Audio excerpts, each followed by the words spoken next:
Having the ability to compute loops makes many programs that we write a lot easier. For example, remember the question answer program from the last chapter where we had 3 tries to try to guess the computer that played on Jeopardy. There we had to have a fairly long string of if, else ifs, and even nested ifs to try to cover all the different possibilities. With looping, it's quite a bit easier, and for this first exercise, we're going to rewrite that question and answer program with the while loop.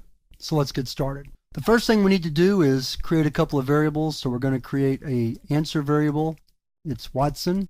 We're going to create a variable for our response that the user is going to enter.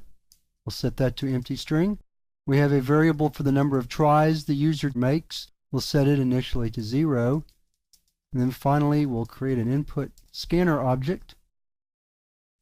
Now we're ready to begin the loop. So the first thing we're going to do is say while tries is less than or equal to 3. First thing we do is prompt the user to enter the name of the computer that played Jeopardy. Then we get their response. We'll use next line in case they enter a 2-word answer. And then the very first thing we do before any checking is to increment tries by 1. Now there's several different ways we can go with our if statement. Let's go assuming that the user gets it right on the first try. So we'll say if response equals Watson. Then we want to tell them that they're right. So we're going to system out print line, that's right. And because we don't need to do anything else and we're ready to just completely stop the program, we're going to use break right here. Now we're going to say if tries is equal to 3. That will be their last try. And we'll say system out print line, sorry, the answer is Watson. And then a break. And I see I forgot to do one thing right here.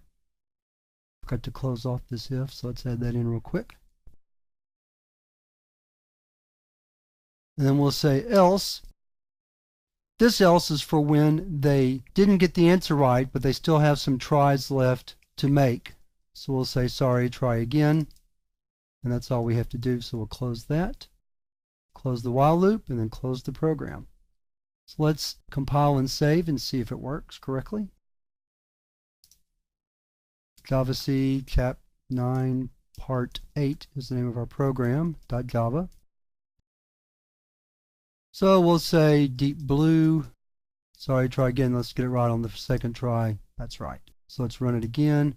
This time we'll say Bob, that's wrong, we'll say Ed, and then we'll say Watson, and that's right. Now let's get it wrong all 3 tries. Bob, Ed, Jane. The only one we didn't try was getting it right on the 3rd try, so we'll give that a shot real quick. Deep blue, Bob, Watson. So those are all the possibilities.